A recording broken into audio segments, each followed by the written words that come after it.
Vous avez trouvé des problèmes sur les accents. Alors, quand je dois mettre l'accent aigu ou l'accent grave, au lieu de mettre un accent aigu, vous mettez un accent grave et ainsi de suite.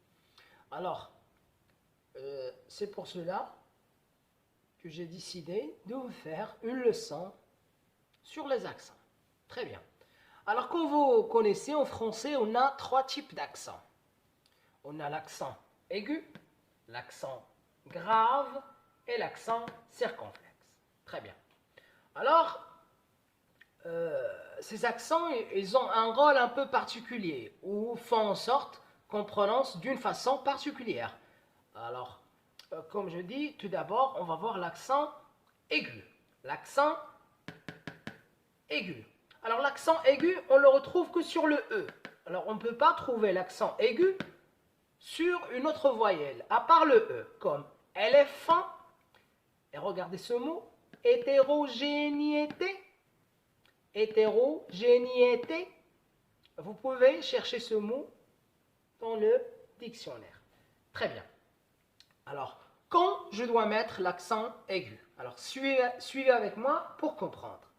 Si la syllabe suivante ne contient pas de E muet, comme par exemple collégien. Alors, regardez, la syllabe suivante. Alors, ici, la syllabe suivante, c'est gien. Ici, la syllabe suivante, c'est rang. Très bien. Alors, si la syllabe suivante ne contient pas de E muet, est-ce que cette syllabe contient un E muet? Regardez, gien. Alors, on entend le son du E. Donc, il n'est pas muet. Ici aussi. SP, rang, rang, rang. Toujours, on entend le son E. Donc, le E, il n'est pas muet. Donc, on met un accent aigu. Très bien. Si le est la première lettre du mot. Si la première lettre du mot est un on met l'accent aigu, comme élevé. Élevé. Très bien. Si la dernière lettre du mot était comme par exemple manger, santé, et ça vous le connaissez parce qu'on l'a déjà vu. Manger, je mets l'accent aigu. Santé, l'accent aigu. Donc je répète un peu parce que c'est un peu difficile, il faut vraiment se concentrer. Alors, tout d'abord, si la syllabe suivante ne contient pas de E muet, regardez, la syllabe qui suit le son E.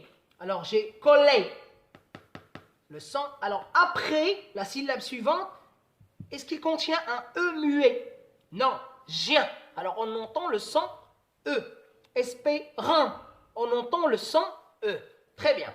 Si le « est la première lettre du mot, alors si le « est la première lettre du mot, alors je dois mettre un accent aigu, comme élevé. Très bien. Si la dernière lettre du mot était « est », alors regardez ici. Si la première lettre était un « est », je mets un accent aigu. Et si la dernière lettre du mot était un « est », je mets un accent aigu. Très bien. Et aussi sur les préfixes, comme des, près. On a vu les préfixes. Très bien, chers élèves.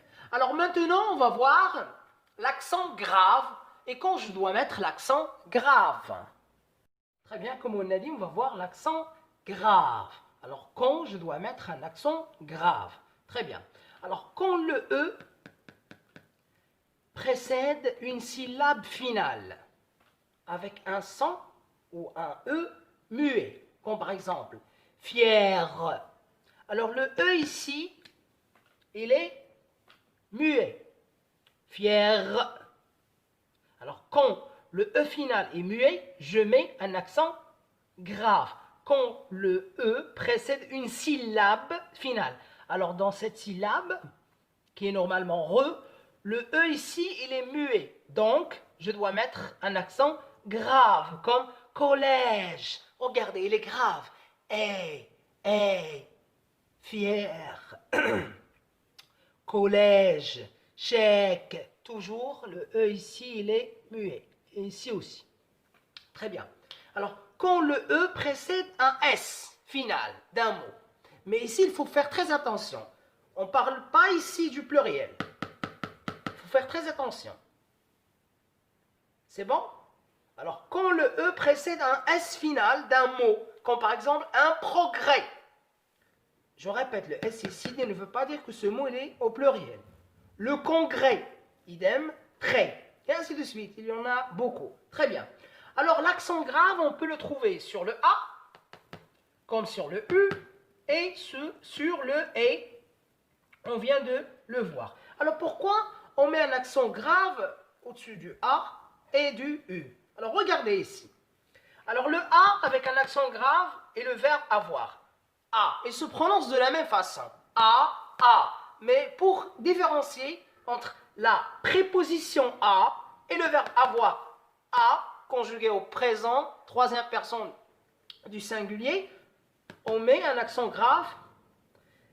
Pour le U, on a OU et OU. Comme vous remarquez, ils se prononcent de la même façon. A, OU. Mais pour différencier un peu, alors le OU, avec un accent grave, il indique, on l'a déjà vu, très bien, il indique le lieu. Et le OU, sans accent, indique le choix. Très bien. Alors maintenant, chers élèves, on va voir l'ami fidèle de tous les francophones, parce que tout le monde, même les Français, croyez-moi, ils trouvent des problèmes concernant l'accent circonflexe. Quand je dois mettre un accent circonflexe, c'est très dur. Surtout avec, tout récemment, il y a eu des changements. Dans l'orthographe, il y a eu des changements. Alors, on va voir, comme j'ai dit maintenant, l'accent circonflexe. Donc, chers élèves, pour connaître quand je dois mettre un accent circonflexe, il faut apprendre les mots qui contiennent un accent circonflexe par cœur. Il n'y a pas de... Je serais menteur si je vous dis que j'ai un remède pour un peu vous expliquer comment on peut faire pour mettre un accent aigu, oui, ça va, grave, oui, mais un accent circonflexe, chers élèves, c'est un peu difficile. Alors, s'il vous plaît, si vous trouvez un mot avec un accent circonflexe, il faut le connaître par cœur. Très bien. Alors maintenant, j'ai quelque chose à vous dire, une information. Alors, quand deux consonnes identiques suivent, alors par exemple, regardez ce mot terre. Normalement, ce E, il a besoin d'un accent. Mais non, je ne mets pas d'accent pour la simple raison que j'ai deux consonnes R identiques. Suivent le E et après le E, j'ai deux consonnes R, R. Donc automatiquement, le E, je le prononce E, mais sans mettre d'accent. Et voilà maintenant, j'espère, chers élèves, qu'il n'y aura plus de problème sur les accents. Allez, merci pour votre attention et à la prochaine vidéo. Au revoir.